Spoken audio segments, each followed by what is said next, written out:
So being able to reframe, what would you say has been one of the biggest struggles with reframing or switching your thought process that you would think? I think it's, you can be on a path where you think things are exactly what you've always dreamed of. You've created your life, the people in your life, your surroundings, and you're in a really, really good place. And then something shows up that you had no idea was going to happen. For me, it was cancer. I didn't feel sick. I had a lump in my breast, but I'd had other lumps. So I really wasn't concerned about it at all.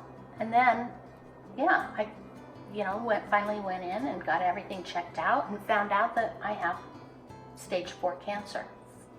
Been living with that for 3 years now. And that's not really the point. The point for me was at that moment, I could have decided my life was over, but it wasn't. I was in such a good place. It was just something new that I needed to learn from.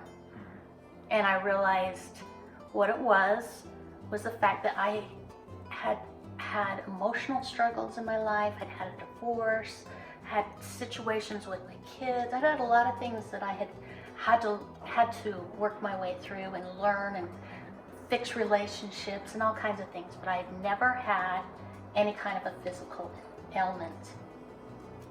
And so that was new. And I realized, okay, that's what this is. I get to have cancer right now. And I get to learn what that means for me and what it's going to look like and what it's going to look like for my family.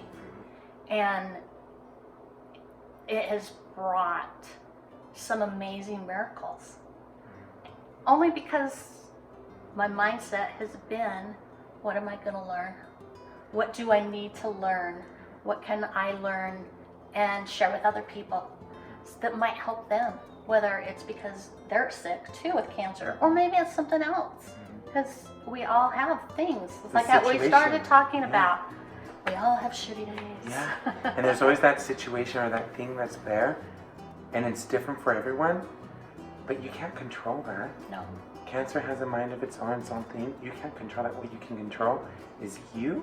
How I feel about How it. you feel about it, doing the things you need to do for it, but the rest, if you sit there and dwell on that, it's going to eat at you. Yeah. Something I love that you said earlier when we were talking is you said, I don't want people to feel like sorry or bad or like that's not where I'm at. And so when that comes to me, it doesn't feel good. Yeah, you're like, no, that's not where I'm at. And I think that is huge. And I think that says a lot about where you're at, because it's so easy to feel like that. And maybe there's moments and situations, but the majority of it isn't like that. And it's like, that's right. No. Right. I'm a fighter. I'm getting through this, and my mental, it's different. Exactly. When I could have a week where maybe I'm really tired because of side effects from medication or whatever, and I'm just not on it. Yeah. And then it seems like that will be about the time I go back to my chemo appointment, and I go into the room and I sit in the chair and I look around and I see the different people there. Some of them are younger than I am, some of them are older, and I think I'm doing great. I'm not gonna dwell on the fact that this is, they call it my new normal, where I'm not physically healthy. Might look it, but I'm just not. I got all these chemicals going through me trying to keep the cancer at bay, and some days my mind is all foggy and I have a hard time and I can't find the right word I'm looking for. And then I look at somebody across the room that I don't know if I'll see them in 3 weeks. Are they still going to be here? Yeah. And I'm going to make the most of it while I am. Yeah. And it might be another year, it might be another 10 years. I don't know. And I'm okay with that, which is, that's what makes me healthy. Yeah. Is to be healthy here. Yeah. and in my heart. I love that. And there's a plan and there's a journey for everybody. Everybody's is different, but the fact is we all have things in common, and it's human connection with people. Yeah.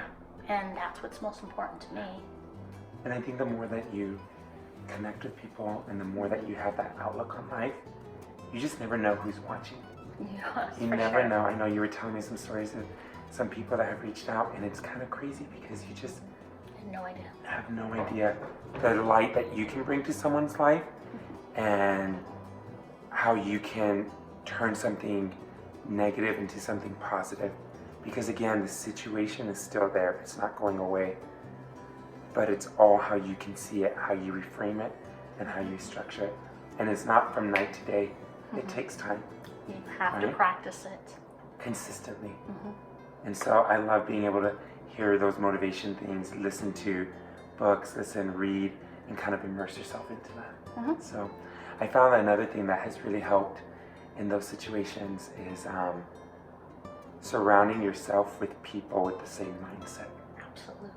You know? Absolutely. That is a huge point. Mhm. It really is. And you can't it's difficult Mm-hmm. because some of those people are the people that you love dearly Mm-hmm. and you want what's best for them, but they're just not in the same place. Mm-hmm. And maybe it's somebody who just loves the drama and just is so used to being in that hole Mm-hmm. that, it doesn't matter what you say to them, they don't want to come out. Mm-hmm. And they're just going to bring you back down with them. Correct. And so you have to create some boundaries. It's so crazy because, It's and you hard. recognize it. Here's the crazy thing is that when you have learned to restructure and reframe yourself, you are so conscious of those energies. It really just takes a toll on you. And I've noticed that I go back to some people and I walk away just drained and feeling like kind of icky or kind of like, ugh, that was a lot of work. Yeah. And you learn to distance. Yeah. You love them, but you learn to put your boundaries and work through that, Exactly. right? Sometimes you have to do it with family members. It's just the way it is. Yeah. Awesome. To take care of you. Right? Uh-huh. It's you first, it's controlling what you can control, and it's switching your mindset and reframing that. And it's self-love. Self-love. Yes. Yes. At the end, it's learning to love yourself, right? And making that the most important thing. And everything else falls into place. Well, thank you so much for making this video with me.